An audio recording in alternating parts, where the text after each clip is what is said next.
Assalamualaikum warahmatullahi wabarakatuh. Waalaikumsalam warahmatullahi wabarakatuh. Siapa kita? Sahabat Elsi. Sahabat Elsi. Cinta Islam selamanya. Masya Allah. Pesan khusus dari Rasulullah SAW kepada para pemuda ataupun kepada orang-orang tua agar memperhatikan para pemuda. Sebagaimana Abu Sa'id Al-Khudri, siapa sahabat Rasulullah. Jadi ketika beliau melihat anak muda seperti kalian nih teman-teman, semangat gitu. Jadi bukan lihat anak muda dicuekin itu dia apa? Beda ya, ini sahabat sangat tahu persis gitu tentang anak muda. Apa yang dikatakan ketika melihat anak muda, beliau mengatakan marhaban biwasiyati Rasulillah sallallahu alaihi wasallam. Marhaban itu apa artinya? Selamat datang. Bayangin ya, kita disambut seolah-olah kayak seorang tamu besar gitu. Jadi kalau ada anak muda tuh bukan dikucilkan, bukan dianggap remeh dan sebagainya, tapi disambut, marhaban, sini ayo gitu, selamat datang. Biwasiyati Rasulullah. Kalian adalah orang yang kami harus memperhatikannya, karena Rasulullah telah mewasiatkan itu. Jadi para sahabat itu diwasiatkan oleh Rasulullah agar memperhatikan para pemuda. Amarona an nahfadzakumul hadits. Kami diperintahkan agar kami mengajarkan kalian hadis, agar kalian menghafal hadis. Jadi perhatiin ya, para pemuda, kalian adalah orang yang diwasiatkan oleh Rasulullah SAW. Pemuda adalah tiang penting daripada suatu umat. Umat manusia itu kalau gak ada pemudanya gimana? Ya hancur. Indonesia merdeka katanya apa? Disokong, didukung oleh anak-anak muda. Benar gak nih? Ya. Jadi kalau Soekarno gak didorong-dorong sama ini, anak muda itu merdeka tuh diundur-undur terus gitu. Ya anak muda tuh bener bergelora gitu ya. Menyemangati, semangat. Kita bahas baperan, ini bukan baperan yang tadi bawa perasaan, bukan ya. Ini jangan sampai kita jadi baperan yang suka jadi tadi bawa perasaan. Ya bawa perasaan dalam tanda kutip yang negatifnya ya. Tadi mungkin jadi orangnya mudah down gitu kan, gampang kecewa, sensitif. Ya boleh kita membawa perasaan gitu, tapi ada batasnya. Nah ini yang baperan itu biasanya terlalu berlebihan. Ini jangan sampai kita menjadi generasi yang baperan. Baperan dalam arti tadi, tapi baperan bawa perubahan. Nah, pemuda ini sangat penting. Dari dahulu kebangkitan umat manusia, umat Islam terutama ya, itu berasal dari para pemuda.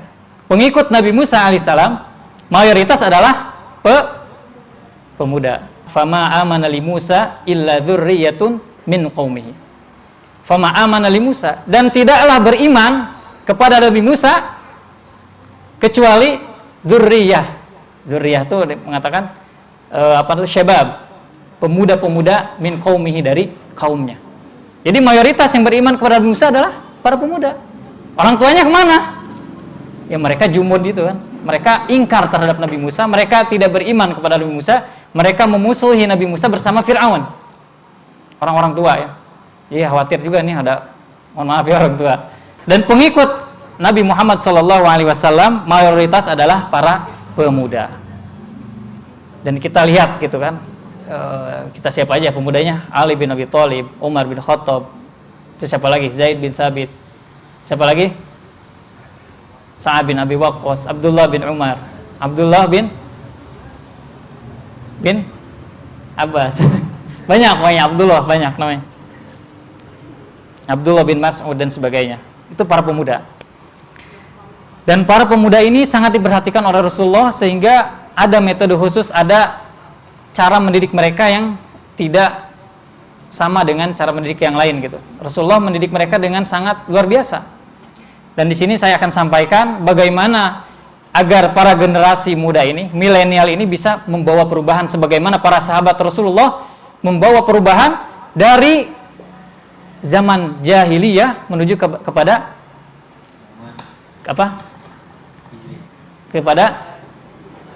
cahaya Islam.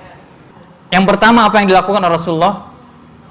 Rasulullah menanamkan kepada mereka sikap muraqabatullah. Apa itu muraqabatullah? merasa diawasi oleh Allah Subhanahu wa taala. Ini sangat luar biasa ya. Ketika seseorang, apalagi pemuda, bayangkan ya, kita pemuda, ketika dia merasa diawasi oleh Allah Subhanahu wa taala, apa yang dia lakukan? Dia akan berhati-hati dalam melakukan segala sesuatu. Buka HP, bismillah dulu, langsung ingat gitu. Ini Allah lihat kita gitu. Jangan sampai kita ngeklik. Di HP suka ada aja apa aja ya, ada Facebook, ada IG dan sebagainya, TikTok.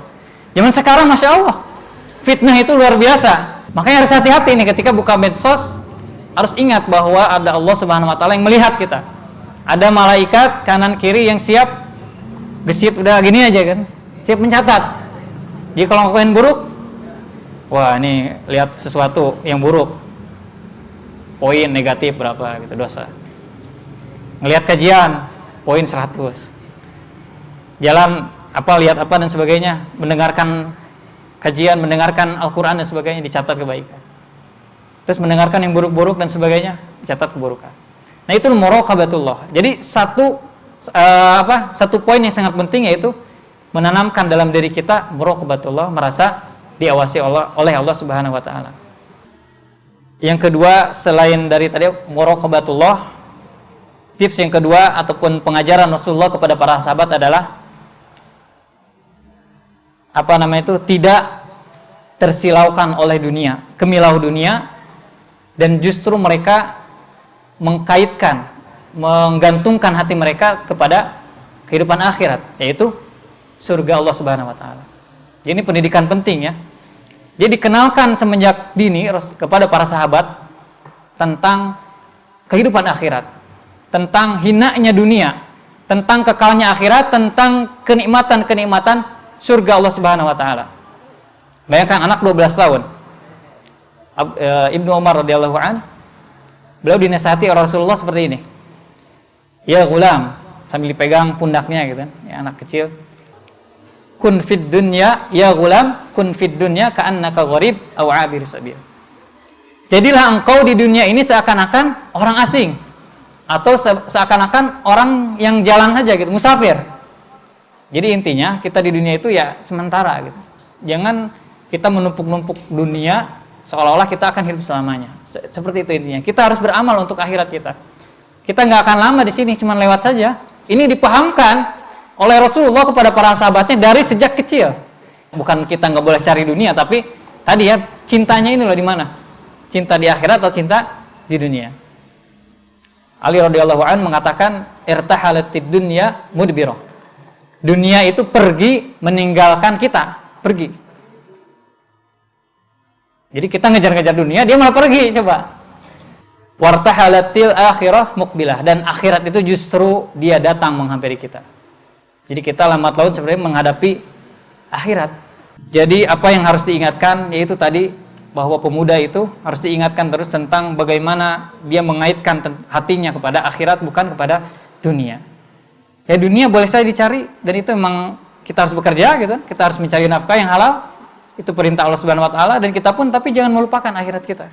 Jangan sampai dunia ini menyilaukan kita lupa akan akhirat, kita meninggalkan sholat karena gara-gara suatu pekerjaan yang mungkin gak seberapa gajinya.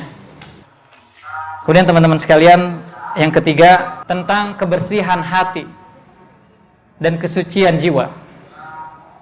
Jadi ketika membentuk suatu masyarakat, maka yang dijunjung pertama kali adalah rasa persaudaraan di antara mereka. Rasulullah mempersaudarakan antara muhajirin dan ansor. Persaudarakan itu bukan sekedar ini, jadi dia senasib sepenanggungan gitu kan. Jadi saling bertenggang rasa di antara mereka, saling memiliki perasaan yang sama, saling menolong, tidak mencuekkan. Jadi ibarat kayak keluarga satu tubuh. Kita menjadi saudara karena Allah Subhanahu wa taala. Karena kita beriman kepada Allah Subhanahu wa taala. Karena kita mencintai karena Allah Subhanahu wa taala. Kemudian yang kelima adalah perhatian terhadap diri atau mawas diri. Merasa khawatir dengan diri sendiri. Dan tidak tertipu dengan amalan yang kita lakukan. Kita harus tetap mawas diri, khawatir bahwa amalan yang kita lakukan ini tidak diterima oleh Allah Subhanahu wa taala. Dan orang-orang yang memberikan harta yang dianugerahkan kepada mereka, yaitu bersedekah. Orang-orang yang bersedekah, wa qulubuhum wajillah, dan hati mereka takut, annahum ila rabbihim rajiun, karena mereka akan kembali kepada Rabb mereka. Lantas Aisyah radhiyallahu anha bertanya, "Ya Rasulullah, apakah mereka itu adalah orang-orang yang berzina, orang-orang yang suka mencuri, orang-orang yang suka minum khamr? Ini apakah mereka orang yang suka berdosa gitu?" Karena mereka di sini disebutkan takut kepada Allah Subhanahu wa taala, takut ketika bertemu dengan Allah Subhanahu wa taala. Enggak, kata Rasulullah. Bukan. Mereka justru adalah orang-orang yang sholat. Mereka adalah orang-orang yang zakat, orang yang sedekah, orang yang puasa, tapi mereka takut tidak diterima amalnya oleh Allah Subhanahu wa taala. Oke, yang keenam. Apa yang diajarkan Rasulullah? Ta'zimun nusus. Ta'zimun itu adalah mengagungkan, menghormati, memberikan penghormatan yang sangat besar terhadap an-nusus, nas-nas syariat, atau yang disebut Al-Quran dan hadis Rasulullah SAW. Jadi kalau ada di Al-Quran menyuruh sholat 5 waktu wajib, dia gak nanya-nanya lagi, kata siapa sholat wajib? Ini orang benar-benar lagi. Ketika orang seperti itu gitu kan, sudah jelas ada dalilnya, ada di Al-Quran, ada di hadis, tapi dia masih mengkorek-korek, bahkan dia masih sombong gitu dengan ide dia, maka ini adalah suatu hal yang sangat dosa yang sangat luar biasa ya. Karena Rasulullah bersabda, la yadkhulul jannah man kana fi qalbihi mithqala dzarratin min kibr. Tidak akan masuk surga siapa? Orang yang ada di dalam hatinya rasa sombong, kibr. Apalagi ini sombong terhadap syariat Allah, terhadap Al-Qur'an dan hadis Rasulullah SAW. Tidak mau tunduk patuh kepada Al-Qur'an, tidak mau tunduk patuh kepada hadis Rasulullah SAW. Kemudian poin yang ke berapa? 7. Pelajaran tarbiyah pendidikan Rasulullah kepada para sahabatnya apa? At-tadhiyah fi sabilillah wa tafana li nasyrid dinillah. At-tadhiyah itu pengorbanan. Ini Islam itu menuntut kita untuk berkorban. Siapapun kita yang mengaku Islam Muslim pasti harus berkorban. Ini enggak saya capek gimana ya? Ngeri juga berkorban itu gimana ya? Korban harta, korban jiwa bahkan. Kita bisa terbunuh karenanya, karena Islam. Karena membela Islam. Membela agama Islam, wa tafani li nasyrid dini, dan juga berdedikasi, bersemangat maksimal untuk menyebarkan agama Islam. Nah, ini ditanamkan ya dalam diri kita, kita harus siap untuk berkorban demi agama Islam ini. Anak muda ya. Dengan apapun, dengan harta kita, dengan tenaga kita, dengan pikiran kita. Kita bisa ngetik ya dengan tangan kita, ketik-ketik. Yang bisa nyawa ceramah ya dengan mulut kita. Bahkan kalau suatu saat ya, kita gak tahu ya, agama ini meminta jiwa kita, yaitu berperang, berjihad di jalan Allah Subhanahu wa taala, maka kita harus korbankan itu. Tanggung ya, 2 lagi nih, terakhir. Yaitu at-tawazun fi umurihim. Tawazun itu mengajarkan sifat tawazun. Tawazun itu seimbang. Tawazun ya seimbang ya. Seimbang dalam segala hal. Dalam urusan ibadah seimbang. Dalam urusan duniawi seimbang, tidak berlebihan. Pertengahan dalam beribadah. Jadi ada waktunya puasa ya puasa. Waktunya udah buka maghrib ya buka gitu, jangan nahan-nahan sampai besok lagi gitu. Jadi ditembusin ya. Hari ini misalnya hari Ahad ya, Minggu, tembusin sampai Selasa, besok sahurnya tuh nggak sahur juga, bablas terus. Jangan, nggak boleh kayak gitu. Ada larangannya. Harus pertengahan dalam masalah ibadah juga. Karena Allah Subhanahu wa taala ya nggak senang gitu dengan orang yang menyusahkan diri sendiri, yang akhirnya nanti dia lemah sendiri meninggalkan amalan itu. Kemudian yang terakhir, apa yang diajarkan Rasulullah, yaitu mengajarkan tentang kecintaan kepada Rasulullah SAW. Jadi Rasulullah menanamkan pada diri para sahabatnya itu rasa cinta kepada Rasulullah. Karena ketika para sahabat sudah mencintai Rasulullah, maka apapun yang dikatakan oleh Rasulullah, apapun yang diperintah oleh Rasulullah, pasti akan gampang untuk diikuti. Allah berfirman, wala taqrabuz zina. Ya udah, para sahabat pun ngikutin. gampang gitu, karena dia udah cinta sama Rasulullah. Orang kalau udah cinta, nih ya, masalah percintaan, cinta pada seseorang nih, lawan jenis kan ya, dengan laki-laki perempuan, pasti dia akan melakukan apa yang diinginkan oleh si ini, maksudnya dua orang ini ya, saling mencintai. Siap menjadi generasi baperan? Bawa perubahan? Siap? Mungkin itu yang bisa disampaikan, mudah-mudahan apa yang sedikit ini bisa bermanfaat. Mohon maaf jika banyak kekurangan ataupun salah dalam pengucapan dan sebagainya. Mohon dimaafkan. Wassallallahu ala nabiyyina Muhammadin wa ala alihi washabihi ajmain. Wa akhiru da'wana alhamdulillahirabbil alamin. Wassalamualaikum warahmatullahi wabarakatuh.